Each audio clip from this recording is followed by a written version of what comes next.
You wanted the best. You've got the best podcast, the hottest podcast in the world. The Chris Voss Show, the preeminent podcast with guests so smart you may experience serious brain bleed. The CEOs, authors, thought leaders, visionaries, and motivators. Get ready. Strap yourself in. Keep your hands, arms, and legs inside the vehicle at all times, because you're about to go on a monster education roller coaster with your brain. Now, here's your host, Chris Voss. Hi, folks. It's Voss here from thechrisvossshow.com. There you go, ladies and gentlemen. Welcome to the big show. We certainly appreciate you guys. As always, the Chris Voss Show is the family that loves you but doesn't judge you, at least not as harshly as your other family members, because you're probably the black sheep of the family. But you know what? The best way to get on their good side is to refer the show to your family, friends, and relatives. Go to goodreads.com/Chris Voss, LinkedIn.com/Chris Voss, Chris Voss one on the TikTokity, and all those crazy places on the internet. We have an amazing young lady on the show. We're going to be talking to her about all of her works and everything she does, and her amazing book she put out in January of 2023. It is called Top 5 Digital Marketing Hacks for Creating Brands, Build a Multi-Million-Dollar Business. We have Maliha Farooq on the show with us today, and we're going to be talking about her insights, how you can make your business and life better and improve the quality of all that good stuff, because who doesn't want to make their lives better? Is there people out there right now who are like, damn it, Chris, I don't want another show of making my life better. I want a show about how to make my life worse. Well, we don't do those kind of shows, folks, so there you go. Maliha has over 15 years of professional marketing experience with a focus on digital marketing and corporate affairs. She presently serves as Secretary General at the American Business Council Pakistan, a consortium of Fortune 500 companies and businesses to leverage vast business and economic potential in Pakistan. She is a distinguished graduate of Warwick Business School and a Cornell University alumni. Her exposure to international best practices and leveraged network keeps her abreast of global initiatives and trends. She champions smart communications and excels in developing data-driven strategies that yield tangible results. She's also a recipient of the Outstanding Leadership Award for contributions to the field of marketing and advertising, and a recent book in digital marketing, the one we before mentioned, was featured on Amazon, made her one of the few Pakistani female authors to be featured on Amazon on the subject. There you go. Welcome to the show, Maliha. How are you? Hi, Chris. I'm very well. Thank you very much. And I have to say that the drum roll that went before you just actually went live did bring a lot of energy to me as well. I'm really, really excited to be here. And thank you for the wonderful introduction. Thank you. There you go. So give us your .coms. Where do you want people to find you on the interwebs? Well, basically, my .coms are on LinkedIn. I'm not on Twitter at the moment, and Instagram. So it's called @MalSpeaks, where I do talk about digital marketing. And I also talk about everything related to marketing, as in the hacks, things that people would like to do, they would like to stay away from. And I will give my links at the end of the show as well. There you go. So, we always do we call those the bookends. A lot of TV shows and major shows, they do the bookends. They do the plugs at the beginning, plugs at the end. And I'm always shocked when a lot of podcasts don't do that. I've been on podcasts where I'm like, hey, when do I get to do my plugs? That's the whole reason I'm here. So let's plug your book, Top 5 Digital Marketing Hacks for Creating Brands. Give us a 30,000 overview, if you would, please, of what's inside there. Rather than, I'll start with why it's actually there on Amazon rather than what's inside, and I'll get to that in a minute. The reason why, and a lot of people have actually asked me this question on a podcast, why did you feel the need to write a book on digital marketing? There is a lot of text out there, right? There was just one reason, because when I was studying in the university, I realized that there were a lot of books that were written in the context of first world countries and not really in the context of countries that we belong to, like South Asian countries. I wanted to bring a perspective of digital marketing from that side of the world as well. So that is what made me, that was one of the reasons why I decided to write a book. The other reason for writing a book was that the field of digital marketing is ever evolving and it's changing so rapidly and so frequently One wants to know exactly the top hacks, because there's so much material out there. I wanted to pen down the most important hacks that are there to build businesses, because Chris, as you obviously going to agree with me, when you even Google the term marketing, or when you Google the term digital marketing, you come across such a lot of text that it's very difficult to sift through it and find out exactly what works for you.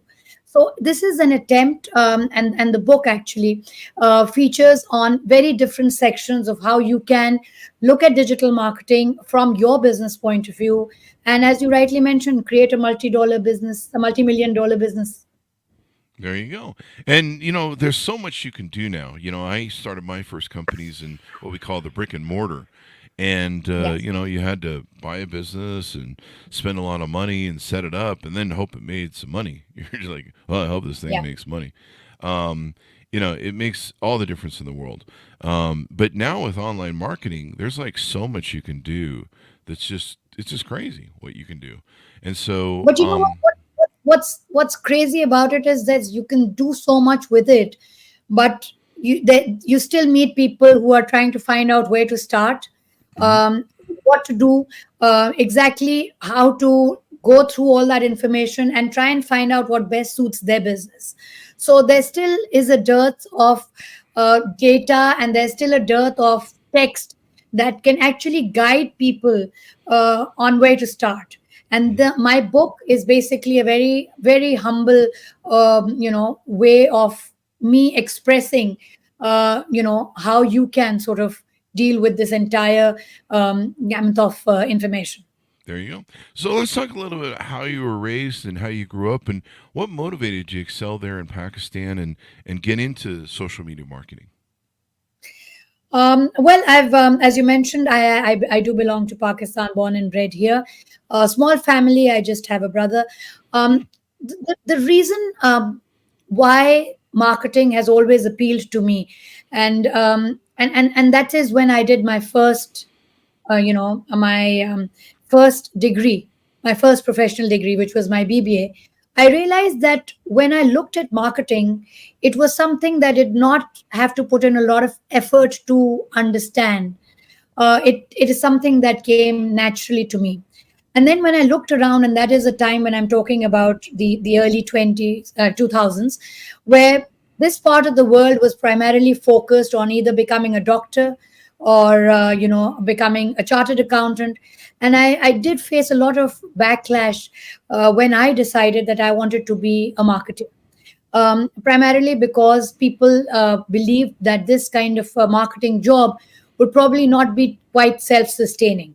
It would be related to a number of projects that would just come in if and when there would be a need. And then after that, just, sort of fizzle out. So my interest in marketing developed when I actually went and did my degree at the Warwick Business School, which is a marketing strategy and big data. And I realized that there is a lot of potential that we have not really looked into as far as Pakistan and other neighboring countries are concerned. So the idea stemmed out from the fact that you take the best practices from the developed countries, and you try and tweak it with a local flavor, and do marketing. Because Chris, I'm sure you're going to agree with me, marketing is everywhere, right? Nobody can sort of ignore marketing, whether it is traditional, whether driving around, you look at a billboard, or you're looking at your feed. You realize that marketing at one point or the other does affect us in one way or another.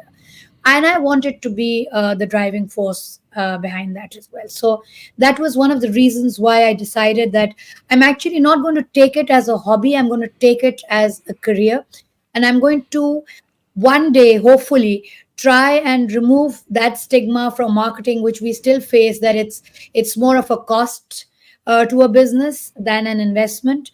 And I think with digital marketing, that has really gone up, because now you can show with your numbers what kind of attributions you've made, and what kind of contributions you've made to the bottom line. So that is something. These are a couple of things that really interested me here. And also because the marketing landscape in Pakistan is growing. We're still quite behind, but we're catching up really fast. So there's a lot of room where you can do a lot of things and leave a legacy, which I'm really interested in. There you go. And leaving that legacy is really important. You've done a lot of amazing things. You work with everything from banking to Pakistan's largest commercial bank to the third largest Dutch bank, life insurance. You've done real estate development. And Canadian multinational information conglomerate. What's motivated you to really excel there and help these companies take it to the next level in your area?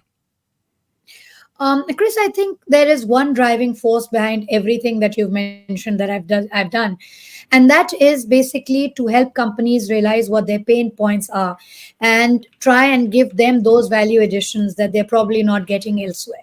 So, if you look at my career trajectory from ABN AMRO, to the largest bank in the country, to a real estate, or to a life insurance company, all these companies had approached me with some kind of a problem statement, and a problem statement that I felt I could handle with the proper, not just with the proper marketing, but also with the proper communication. Because I believe that marketing is not just churning out campaigns, right? It's about churning out those campaigns, but at the same time communicating it in a way that resonates with the consumers as well. And when you look at customers in Pakistan, when you look at the consumer base that we have here, it's a very it's an evolving database, right, of customers who are being exposed to a lot of things for the first time.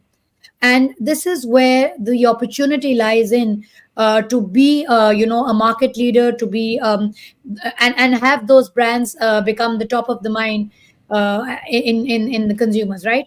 So that is something that I've always had. I never choose a job based on any other factor rather than what I can contribute, being there, being a part of the team. And I'm quite happy to say that in everything that I've actually done, in all of the projects that I've taken up, I've made a significant impact, which makes me quite happy with the fact that marketing has the potential of turning around brands, and that is what I've done over the There you, years. there you go. So tell us about your services that you do at your website. Let's get a plug in for that one more time. We'll get a third plug. Tell us what sort of services you provide and clients you're looking for, et cetera, et cetera. So right at the time of COVID, I was approached by a friend of mine, who would actually was going bankrupt because traditional marketing was just ending. Hmm. So we decided to revamp his traditional marketing agency into a digital marketing agency, which is called Thinkers Digital, which I've co-founded as well. We do projects across Pakistan, the UK, USA, Turkey, and now in the UAE as well. So when you talk about what kind of services we provide, or I provide as a consultant, we really provide a 360-degree view on marketing. But what makes us really different is that we don't really pitch the entire suite of services to all our customers.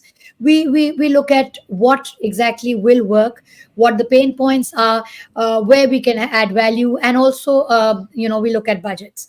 And we give a very bespoke, for lack of a better word, a kind of a proposal with absolute complete timelines and KPIs, measurable KPIs that the brands can measure themselves as well, to gauge whether this kind of a commitment has really paid off for them.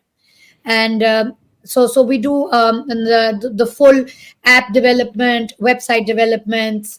We do digital brand audits as well, where we look at all of the brand's digital touch points, what kind of work they're doing, the kind of followers they have, what can be a growth plan, can we monetize it when and then it's also based on content, because I believe that whatever medium of marketing you're using, if you don't have the right language and if you don't have the right content, it's never going to work. So Mhm. we really look at content marketing as well, and we tailor that content marketing strategy for our clients and for the markets that we serve in. Yeah. Yeah. There you go. And so, what sort of client do you usually have? Like, is there a minimum net worth or income level spend or spend level? Is there a minimum that you'll work with?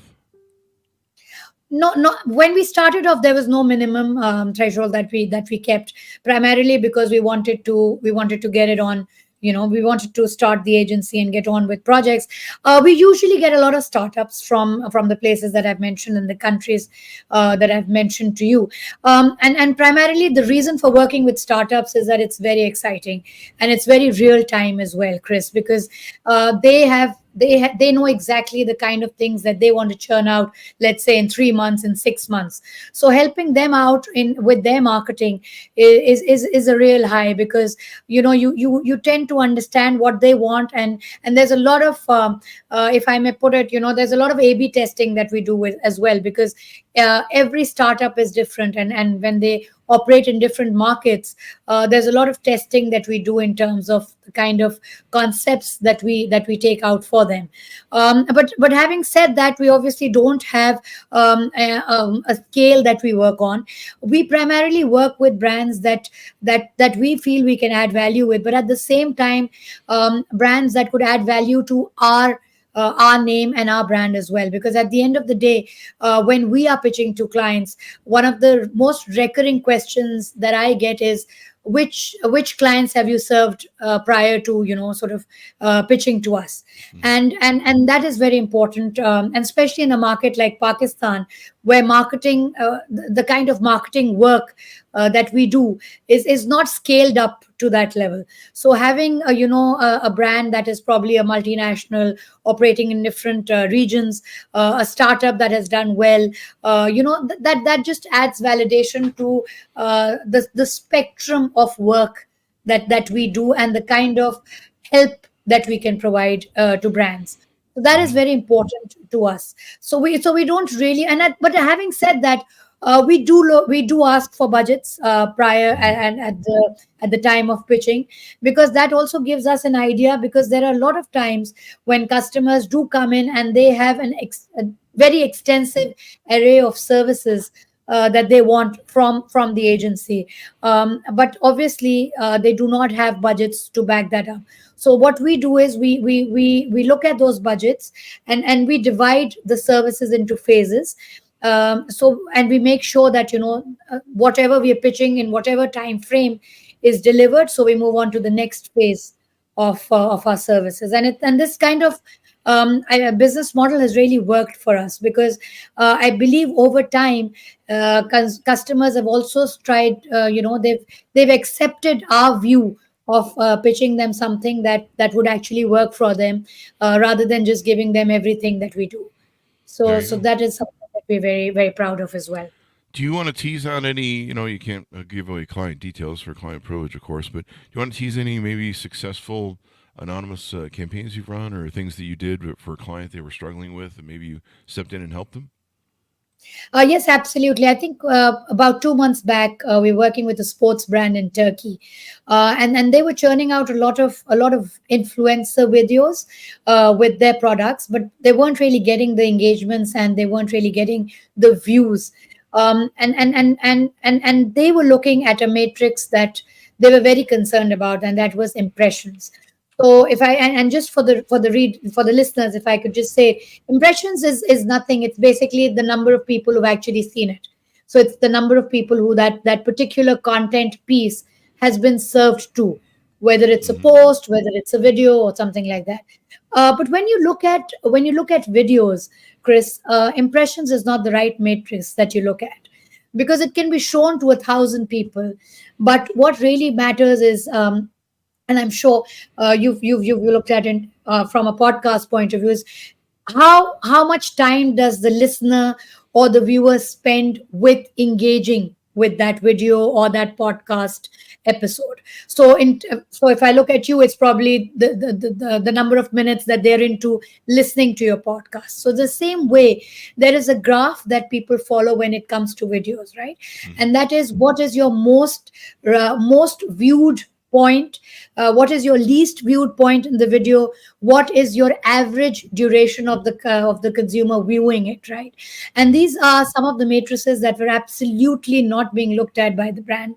And surprisingly enough, they were putting a lot of money behind this. I mean, behind the entire production of those videos. So we helped them, and what we did was that we looked at their previous videos, and we took out certain matrices that we wanted. We looked at a desirable average view time, and what we were actually getting from their original videos.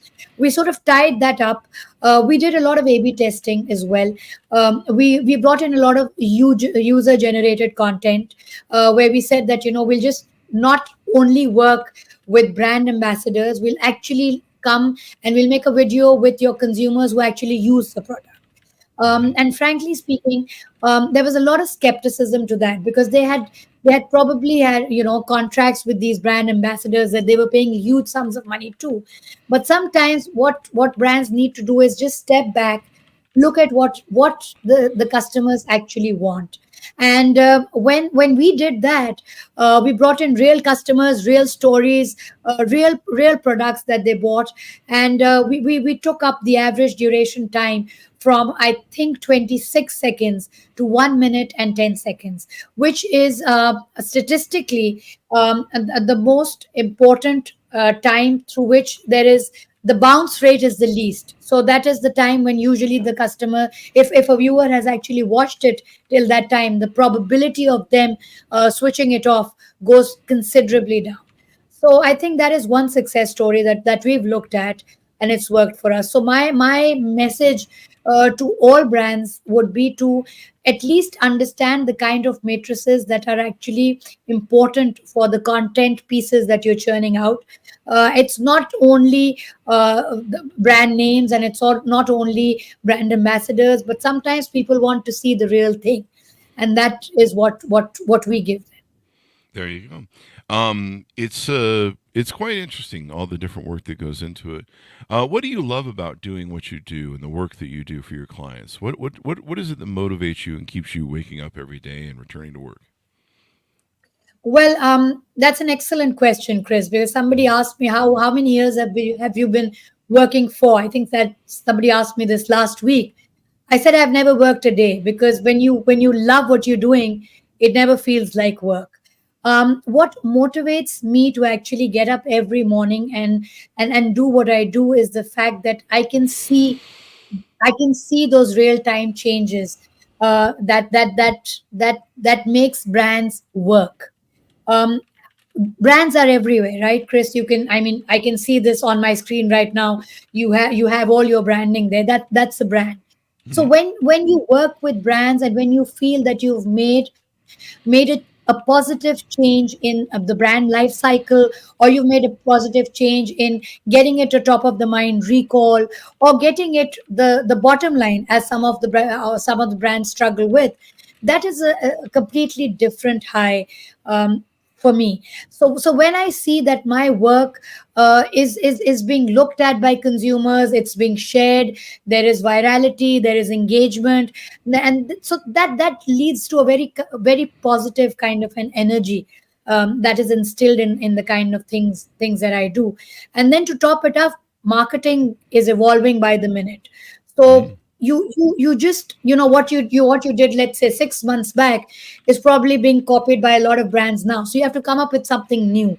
So the idea of always staying relevant, coming up with something new, that resonates with the market that you're operating in, is something that really motivates me. And the fact that you can get up and you can take out something totally different to what you were doing 3 months back, and anticipate the results, whether good or bad, is something that I really look forward to. Yes.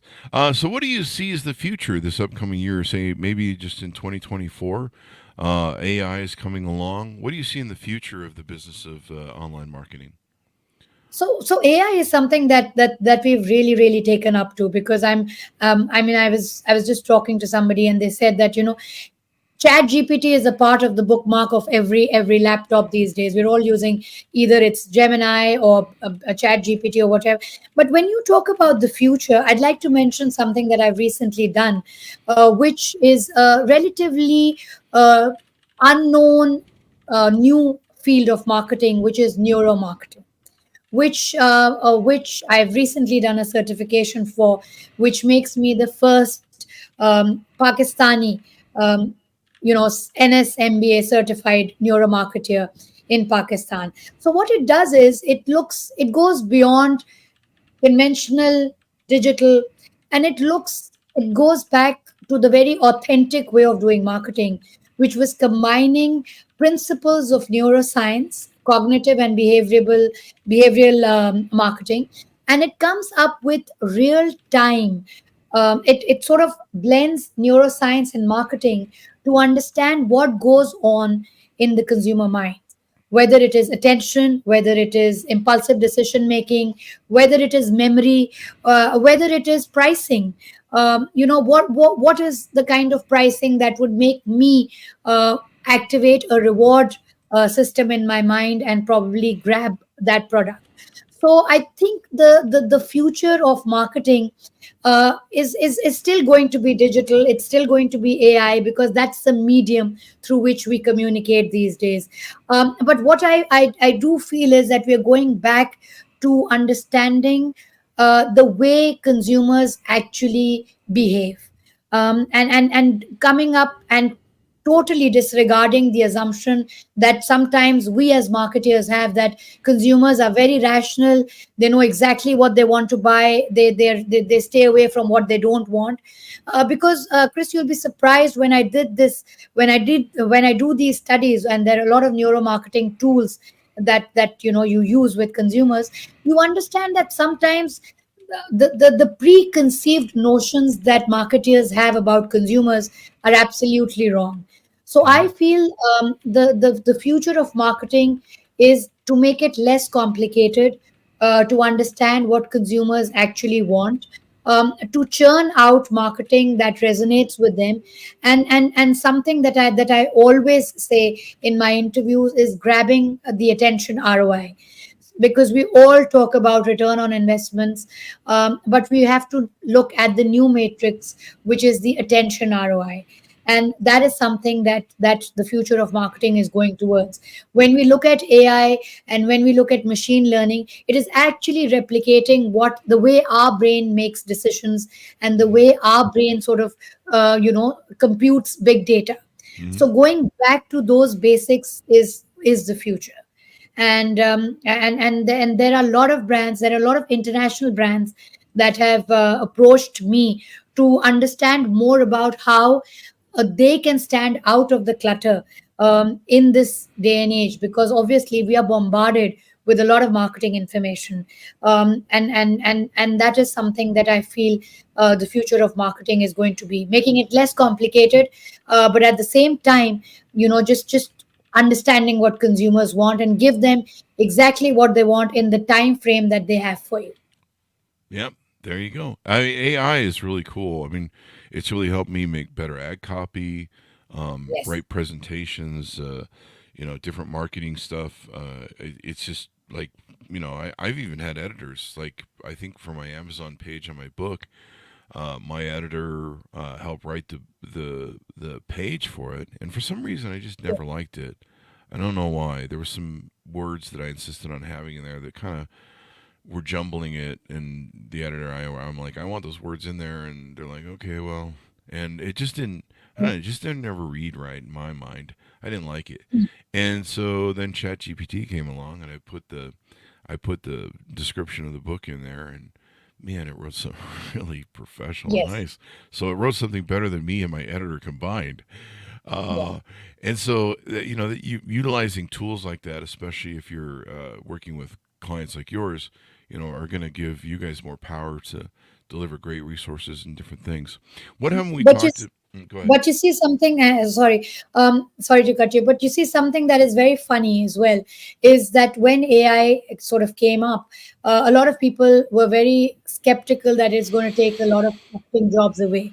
So when you say that you've written a prompt on Chat GPT and it's given you a better result than human beings combined, I just want to make a point here, and that is that yes, AI has helped us tremendously with absolutely the majority of projects that we've done. But what we've also tried to do is try to master the art of what kind of prompts we give it, because it does require a lot of human intervention to get the right output out of it. As much as it saves time, I think a lot of information needs to also be churned out. How to actually give a command, a proper command to an AI tool. So that's something that we are working on. We have a proper team that does prompt engineering for us, and we're surprised and shocked, pleasantly so, at the results that it's given us. It's really worked well for us. There you go. So give us your final pitch out to people to how they can onboard with you, how they can reach out and see if you guys are a fit, and all that good stuff in your .com. So the easiest way to get in touch with us is to just hop on to Instagram, just type @Thinkers Digital. There we are there 24/7. Somebody's going to answer your query, and then we will direct you either to a Zoom call or to and if we're there in the region, like an in-person meeting, and we can just take it up from there. There So you go. we've made it very easy for people to contact us with whatever pain points they have. So that's something that we've done. There you go. So thank you very much for coming on the show. Give us your .coms as we go out. Absolutely. Thank you, Chris. It was lovely speaking to you. As I mentioned, it's @Thinkers Digital, @Mal Speaks. My website is going to be right after this show as well. My book is on Amazon.com. It can be booked from there as well. And for anything, you can just search me on LinkedIn. I'm there, and we can always connect through that. There you go. So thank you very much for coming on the show. Thanks to our audience for tuning in. Go to goodreads.com/Chris Voss, LinkedIn.com/Chris Voss, Chris Voss one, the TikTokity, and all those crazy places on the internet. Thanks for tuning in. Be good to each other. Stay safe. And we'll see you next time.